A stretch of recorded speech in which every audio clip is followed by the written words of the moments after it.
Welcome to the sixth episode of Concord's 2019-20 FA Trophy Review in the build-up to the Builder-based FA Trophy Final. Today we're joined by Lewis Pack, Jack Jr. and Danny Scopes. Today we're focusing on the semi-final win when we faced Halesowen Town.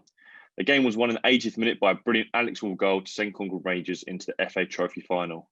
We're 5 days away now from the biggest game in Concord history. How's everyone feeling? A few sleepless nights, but yeah, can't wait. Yeah, looking forward to it. Jack? Not feeling nervous yet, to be honest with you, mate. I don't think I will, because it's a free hit and I've got nothing to lose. But I think maybe come Sunday, my feelings will be slightly different to as I describe them now. Has it sunk in yet? No, to be honest, I think because of the way everything panned out in an abnormal season. Obviously, you follow the buzz on from each round. We'd have had then a crowd, like a record-breaking away crowd and home crowd at the two-legged Halesowen fixture had it gone to plan, which was a bit of a shame, but dealt the cards it dealt. And then with the final having been delayed so long, like Danny's mentioned himself, with it going, we're lucky it's being played. So at the minute, until we actually sort of, you boys, like Danny leads the boys out onto the pitch on the day, it's not actually going to feel real to me until I actually watch that moment unfold. So yeah, for me at the minute, it still hasn't really sunken in, to be honest. So. All three of you have been with Concord for such a long time. How much does the club deserve this opportunity? Yeah, massively. I think it does. It's obviously when it's something, as Jack said, you were so close to it, and then it got sort of taken away from you almost, and then you felt that it was never going to happen. And like we said before, that's devastating, really. And I think now it's happening. A bit of reality on there. It's something to look forward to for definite. And I think people deserve it. And I said to a couple of people the other day, and I said I think it's I wouldn't say it was the icing on the cake and the cherry on the top and the end, because I think this club's got a lot of longevity. It's got a lot more success in front of it, and a lot more hard work to add that success. But I think it's just maybe will cap all the work that's gone in over the last sort of 13, 14, 15 years as a football club, and everyone that's worked and everyone that's been part of that. And I think that's what they deserve, that opportunity. Anyone that's played, whether that be a small part, short part, or played a bit of a longer part like some people we know, they deserve the opportunity. And I think this is a good thing to sort of cap it off for all of them people. And then I think once we've done it and got it out of the way, I think that the actions have to be and the targets have to be to try and be more successful and have another 13 years of success. I think that's the sort of aim since I've been at the club, and I think that's to be the aim after we've done this Wembley date. Yeah, I had a little chat with the Echo today, and he asked me a really similar question, Euan. And so let's take my committee hat off a minute here and go back to being a fan. It is what you dream of. Now, I was there. I was there for the lower sub-quarter final in the FA Vars all the way back in 2008. And then you think, your quarter final, you're 2 games away. You think there's your chance. It got taken away from us from on the day. A good Lowestoft team. We battled with Lowestoft a lot over the years after that. And then after that, you always suspended. That's why we lost, I think. Yes, I missed Scopes. We weren't on the pitch. That was it. But you think that's your moment, don't you? And that's the FA Vars. We're now talking about the FA Trophy, which is the Premier non-league competition. And when you look at it as a fan point of view, you only appreciate the size of the competition when you're in non-league. Like, if you actually follow non-league, you appreciate the size of the competition. And every season you look at it, you're excited for the draw, you get a tough draw, and it's gone again. You know what I mean? I don't think any of us in our own wildest dreams would think we'd have had that chance. It's just a dream. It is genuinely a dream come true that Concord Rangers Football Club will be let out at Wembley. All right, we ain't got our fans, and it's gut-wrenching. But we've still got that opportunity. It's, you've been dreaming of it for years and years and years. And yeah, it's not the FA Vars, it's the FA Trophy. And that to me, it's incredible. And yeah, it hasn't sunk in yet. And I don't think it'll sink in for me. So I'm trying to sleep Sunday night, if I'm being honest. Original Halesowen game was called off 2 weeks before because of COVID. What were you thinking about the competition at the time?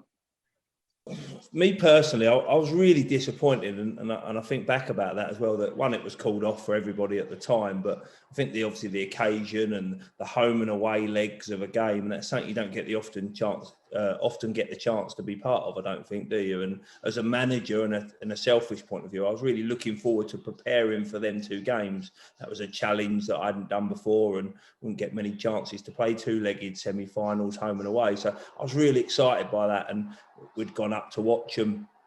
Me and Scott went up there, and I think Ant and Cliff come as well, and we watched them play Bedford like the week before we were supposed to play them, and real good positivity. We watched it, and I really felt confident about going into the 2 ties. And I think the interest that they got I think they were going to sell out their home game, and I think we'd have sold out our home game, and it'd have been a real good challenge. I think the biggest disappointment is we didn't get the chance to play in that sort of 2-legged semi-final, because that's something again that's be a bit history and a bit different, and something that, especially as a manager, I think we'd have enjoyed, and I think the players and the supporters would have enjoyed it.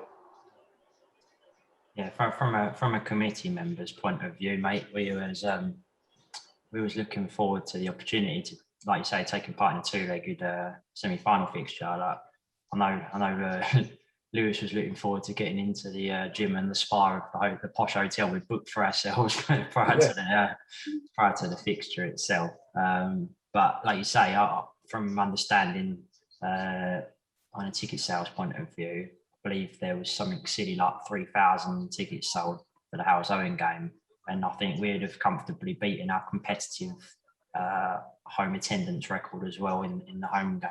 There was a ridiculous amount of interest, and like you say, for it to be, it was probably more a tougher pill to swallow. The fact that it was called off so close to the event itself, but obviously things work out differently for different reasons, and.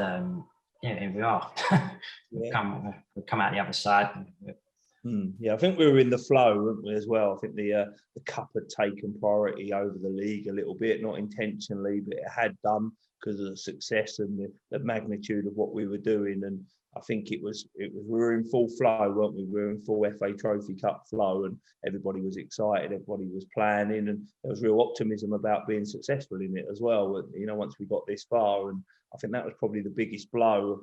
Obviously, the waiting and the not knowing after that was disappointing. But like I said, I think when I heard that call, I think I found that call or got that message to say that game was cancelled. That was a real disappointment, and you know, really hit home at that point. I think that, hold on a minute, this is really, you know, this is quite serious. It's going to affect football, and we're not going to get this opportunity at the time. And I think once it got stopped, and then it wasn't, a few months went by and we couldn't do it.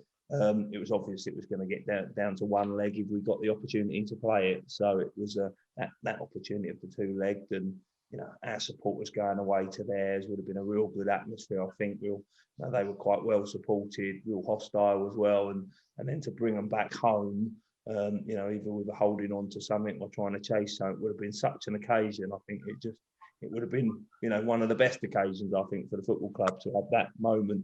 Obviously, we had the replay, didn't we, when we went to Mansfield and brought them back. And I remember that occasion was massive, wasn't it? I think there was a real, you know, after the first game, it even got heightened even more. So, yeah, that was something I was, like I say, really looking forward to. And that was probably one of the biggest disappointments when we lost that opportunity.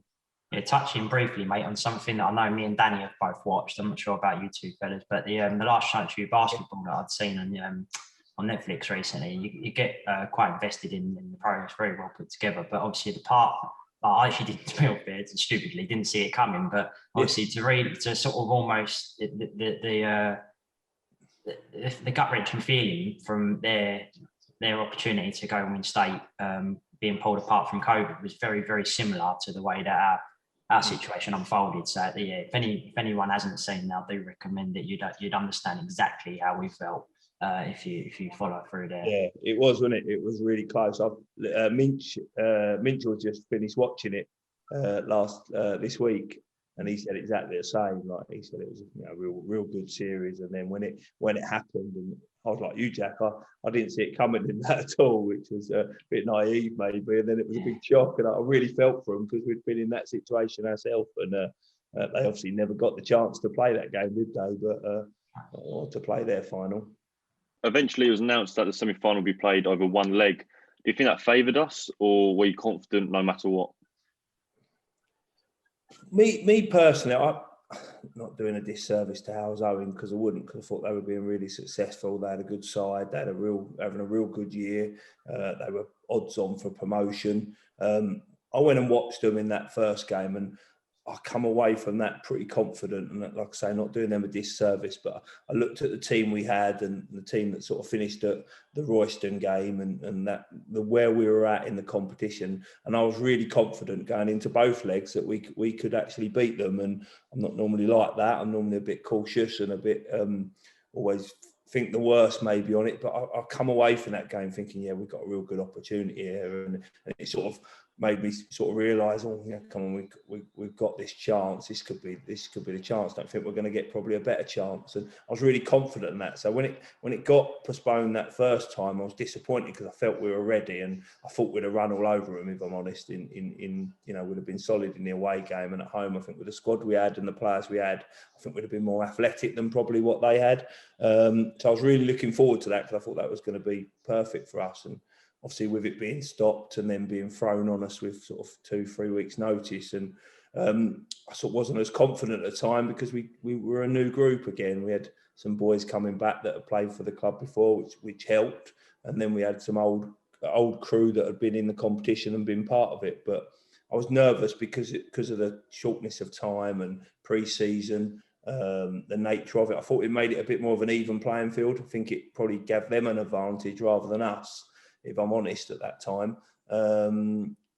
Obviously, the home advantage, I think that was quite a big turning point. I think that was important.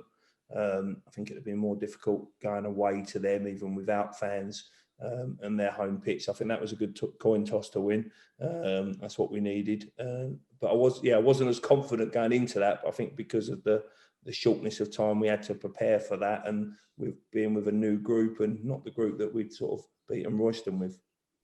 Yeah, I must admit, I was on the FA call when the draw was made, and it was very hard to contain my smile when ball number one came out first. I had to remain professional, but I knew from a footballing point of view how big that home advantage was going to be. You've only got, I'd done a little bit of looking at it just from my own interest about Halesowen, obviously, when we got drawn against them. And yeah, going 170 miles, it's always going to be tough. So yeah, I had a lot of excitement when that come out, and yeah, you're doing yourself a disservice there, Dan, because I think we had about 8 days' notice from playing at home, and then the actual game being played, because they were being within their right. They was being awkward about not wanting to travel on a Tuesday night. We was trying to push for as much time as possible. We had a deadline. We had a 10-day window, Dan, didn't we? That was it. Yeah, I remember that. Yeah. We were pushing for it to be as late as possible, which was Tuesday night. Yeah. They said no, we couldn't play on the following Saturday because of FA Cup commitments. So yeah, they use their power of making us do it in 8 days. And to me, I've said this to Scopes a couple of times before. Everything in our cup run seems to happen for a reason. There's a lot of instances you can look back on: the Bath game being postponed, the Royston game being postponed. Then the semi-final being forced upon us. We had a lot of adversity against us, and it almost drove us on to more. And then then we get the good luck part of it. You end up playing Southend 23s on the Tuesday before the Halesowen game. It's a bit first team game, wasn't it? Mostly, to be fair, when you look at the squad. Yeah. We actually get that instead of Royston as a friendly, and the bank holiday, because they come on the back of a bank holiday, so you've got an extra training session in. It's all. We had a lot of adversity, then a lot of good luck come at the same time. So to me, it felt like it was meant to happen. The whole thing, there's just so many little things I can look at. It's just meant to have happened the whole way. And yeah, it was always going to be tough, but the home advantage, we have to respect Halesowen, but I think I always was confident that, especially with the boys we brought in, credit to Dan, Adam, for who they brought in, I actually felt very confident with the squad we had. So that's my point of it. Yeah, I think we had a bit more experience maybe. I think that was on the day, and that maybe was quite important to us. I think, some boys that played in big games coming in, so they knew how to manage themselves, and we weren't at peak fitness. We weren't it was, I think the biggest thing for me, there was two things actually. That one thing I see just before the game was there was a picture leaked, and someone sent it to me of Halesowen boys coming down on the coach, and they were on the back of the bus on the Friday, I think it was, and had a few beers, and they were hiding them from their gaffer, and the picture got leaked. And at that point there, I thought, that's the home advantage. They're coming for a day out and a bit of a Beano sort of thing, I felt, and I thought that would help us. And I didn't think they would take us as seriously. I honestly think they thought they would just come and roll us over because they've been doing well and doing well in their league, and were flying, really had some experience in their side.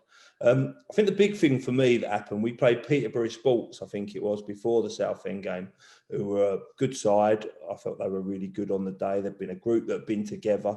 I think that's this season they've gone on, had a good cup runs, didn't they? I think they could Bath. They went to Bath in the end, and so they've got a good side looking to push up for leagues. I think COVID's probably stopped that. And we played them, and they were a team that was together, and they passed us off the pitch. They were miles better than us on that day, and we just looked like we had no chemistry. We were 2-3 games in, and there was nothing really that we had. We hadn't worked on any shape, we hadn't worked on any sort of patterns of play or anything like that, and come away from that Peterborough game. I think that was the best thing that happened, because I think it made us think that we need to find a game plan. We need to find a way of getting the boys on the same page, and we decided after that we weren't going to take no risks. We were going to be quite direct. We were going to put the ball in their half for as long as possible. Make them defend. If we could make them defend them more than we had to defend, with the nature of it being a pre-season game, they might make mistakes, and that was the game plan. And credit to the boys, they bought into that quite quickly, and we put it into action in that Southend game. And I think the first half we were excellent. I think it was 3-0, was it 2 or 3-0 by half time,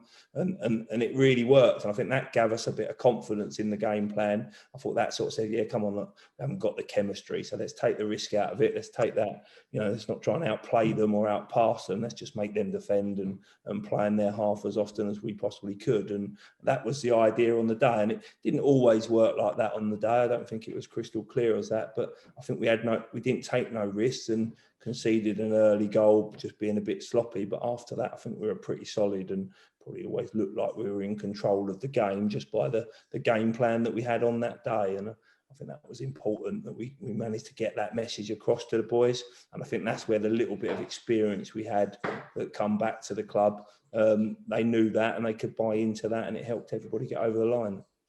I'll touch on a bit there, and I'm going to bring Jack in on this because he'll remember this vividly, knowing Jack. I was away for that Peterborough Sports game. I'd gone away for my girlfriend's birthday, and obviously I was just having a look on Twitter. I knew what Peterborough Sports was going to be like. It was good. Obviously 4-0. I asked a couple of people their opinion, and they said, "Oh my God, this is going to be awful. We're just being smashed, blah, blah, blah." So I ignored that and went to Jack, and his words matched in my head, matched what I was going to say. Jack, what did you say? Come on, you can remind me, mate, if you like.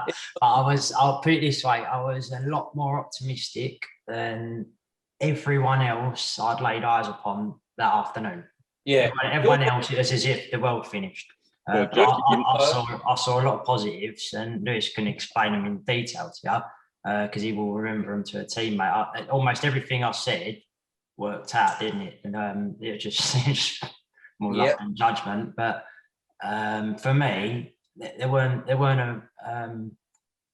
many bad things to take. Apart from the scoreline, literally the bottom line, everything else almost worked out in our favour. I know it sounds a bit daft. Go on, I'll let you elaborate, mate. Your first response was the best thing could have happened.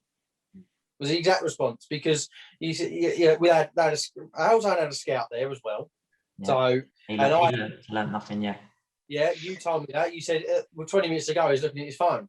So the fact, mate, I was sitting near him at one point, the third goal in him, the bloke he had a sheet of paper in front of him, which he was writing notes on. He actually put it down on his seat next to him, took his hat off his head, shook his head as if to say, "What am I watching?" Right? And I thought, perfect. Absolutely perfect, right? It's exactly what we wanted. I'm just sitting there, because Bob and Dad were cursing a couple of things that was going on.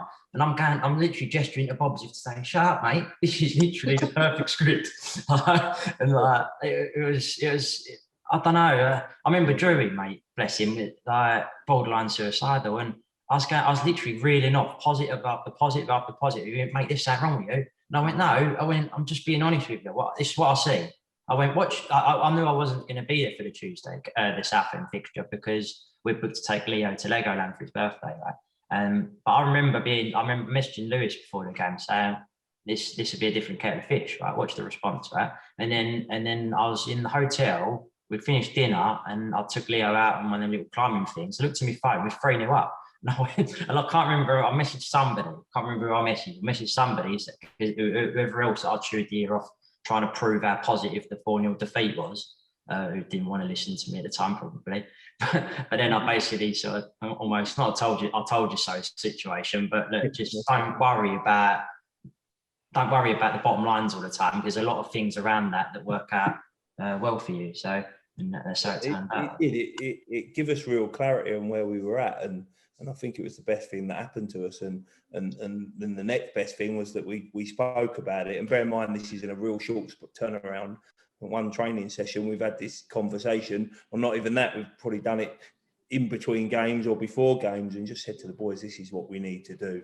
Come on, this is what we did. And we put it into action so well in that first half at Southend. I think that just gives the boys full of confidence. And, you know, we went into that Halesowen game, you know, a little bit nervous being the nature of the game, but confident in the game plan that we had, that providing we made them defend more than we defended. And I think the nature of the goals, you look at it, balls in the box, one was an own goal, one was a reverse ball in the box, made their guy get in a fight with Wally, and we scored our goals, and you know, and it was good. Like I say, all these things happen for a reason, and I think that was the real key moment in that that helped us get over the line. And once we knew that game plan, I think once you got an idea of what you're doing and you're all on that same momentum, then it's a strong place to be, and that's where we were probably going into that game. And the longer the game went on, the more confident I felt, and never really felt we were going to lose it once we got back to level.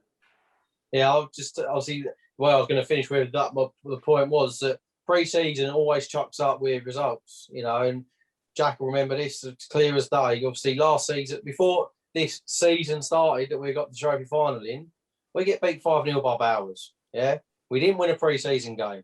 We conceded goals, scored goals. Chelmsford, second game of the season, Chelmsford, they scored 29 goals, conceded one, won all their games. We beat them. You go to this one, get beat 4-0 by Peterborough Sports, don't play very well, go beat Southend 3-0, and that's you done. Every pre-season will chuck up the odd result. You can't look at the bottom line all the time, and it is an absolute perfect. We've got two perfect examples in your second rain day. The pre-season means nothing apart from minutes and legs. You know, it's just the bottom lines. That's the thing I sort of try and reiterate to people when they're watching these games, not to get too frustrated with them, because a lot of the time you don't know what, like, in due respect, what Scopesy and the management team have set out to try and practice, right? So you're blind to a lot of the information that would otherwise make it clearer to see. Yeah. So but yeah, but I don't know. Call me optimistic, whatever you want. I consider myself pretty lucky in life in general, but with things like that Peterborough Sports game, it was just so clear in my head. Like I could only see a lot of positives in different ways, and I don't know. I tend to look at things that way around naturally anyway. I think it helps. Yeah, and I think that's where we got to. We probably, being on the sideline and being involved in it on that day, you start to think the worst, and the emotions start taking over. But I think, like what you're seeing in that, I think once we digested it and once we look back at it, then I think we see a lot of that, and that's what made the difference, I think, so for definite.